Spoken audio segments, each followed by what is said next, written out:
dirais que la chose fondamentale est qu'on est devant une rupture historique en tout point comparable à celle de 1789 en France, et par ricochet en Europe, à celle de 1989 en Union soviétique, à Berlin, dans tout le bloc soviétique, et par ricochet dans le monde entier. Il est quand même extraordinaire que des manifestations en Tunisie, la chute du dictateur dans ce pays, est immédiatement, mais absolument immédiatement, du jour au lendemain, provoqué une contagion générale à l'ensemble du monde arabe, Maghreb et Machrek, Afrique du Nord et Proche-Orient. Alors pourquoi? On était à un point de rupture. À un point de rupture parce que les dictatures, monarchies, pouvoirs militaires, etc., des pays arabes, qui continuaient à tirer une légitimité totalement usurpée, mais enfin bon, une légitimité quand même de la décolonisation.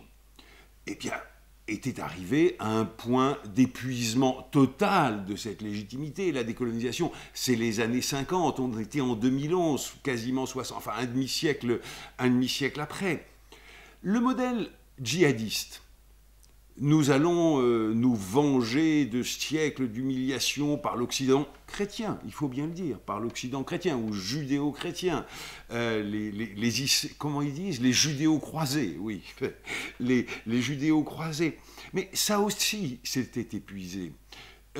C'était épuisé pourquoi? Parce qu'on avait déjà vu en Iran, au moment de l'élection de Khatami en 1997, que tout l'Iran rejetait massivement, à plus de 70%, le modèle théocratique et le modèle et l'idée de l'exportation de ce modèle par le terrorisme, ce qu'avait largement pratiqué l'Iran, et le rejetait tout simplement parce que, comme disait Margaret Thatcher du communisme, ça ne marche pas. Tout simplement, ça ne marche pas.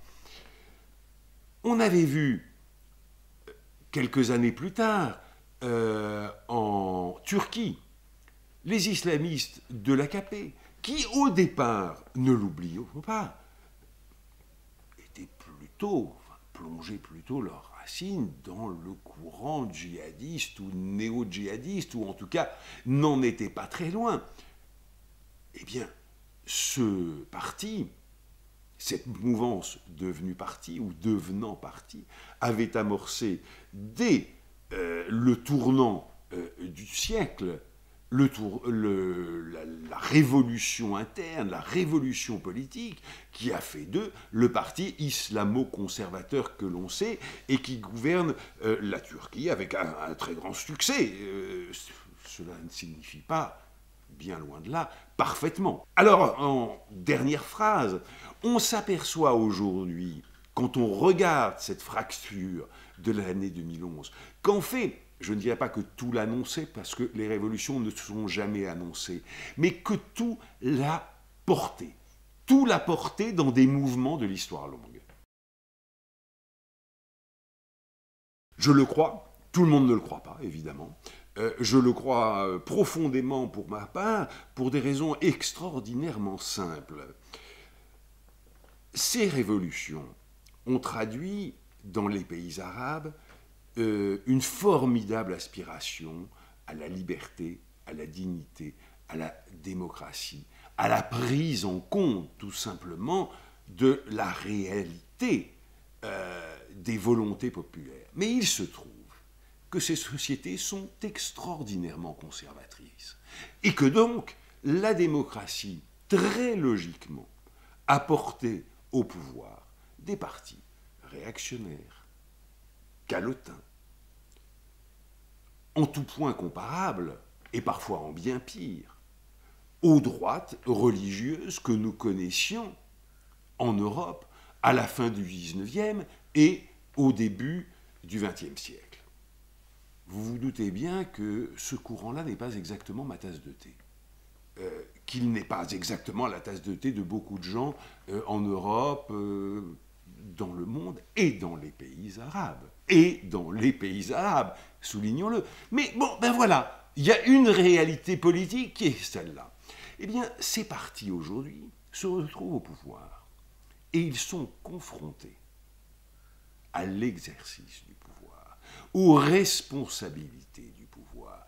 Et ils devront bien, comme tout parti au pouvoir, éviter l'échec. L'échec pour leur pays, mais l'échec pour eux-mêmes. On le voit bien en Tunisie, je pense qu'on le verra dans une beaucoup plus grande confusion, mais qu'on le verra quand même avec les frères musulmans en Égypte, qu'on l'aurait vu si les islamistes syriens étaient arrivés au pouvoir après une chute de Bachar el-Assad. Malheureusement, ça ne se produira pas, en tout cas dans les semaines ou les mois à venir.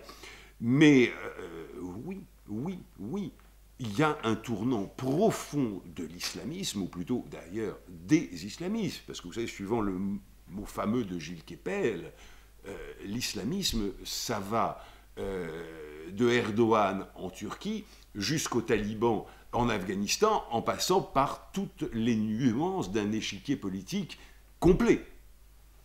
Mais fondamentalement, je crois, oui, que les islamistes se transforment en ce moment majoritairement et très profondément en parti islamo-conservateur. Positivement, très positivement.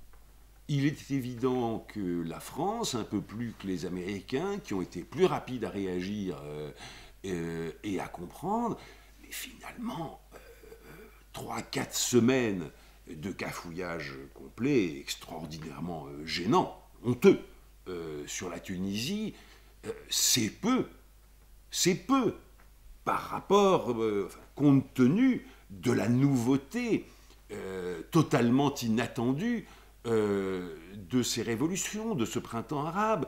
Et quand Alain Juppé et Nicolas Sarkozy ont réalisé la profondeur de ce tournant, je crois qu'ils ont bien réagi, intelligemment, comme l'ont fait les Américains.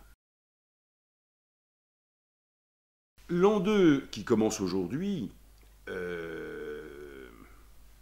est marqué, en tout cas à son démarrage, par une chose absolument sinistre. Bachar el-Assad est en train de l'emporter. Est-ce que ça veut dire qu'il a gagné sur le long terme, ou même le moyen terme? Ça, je ne le crois absolument pas, parce qu'on peut tout faire avec des baïonnettes, sauf s'asseoir dessus. La tendance régionale n'est pas au maintien des dictatures. Il y a un tournant régional qui a été pris, et on ne peut pas, enfin si, on le peut un temps, mais on ne peut pas éternellement s'inscrire contre le cours de l'histoire, notion à laquelle je crois, pour ma part, beaucoup. C'est une notion qui est contestée par beaucoup d'historiens, par beaucoup de philosophes. Je crois qu'il y a un cours de l'histoire. Et l'histoire a changé de cours au Proche-Orient.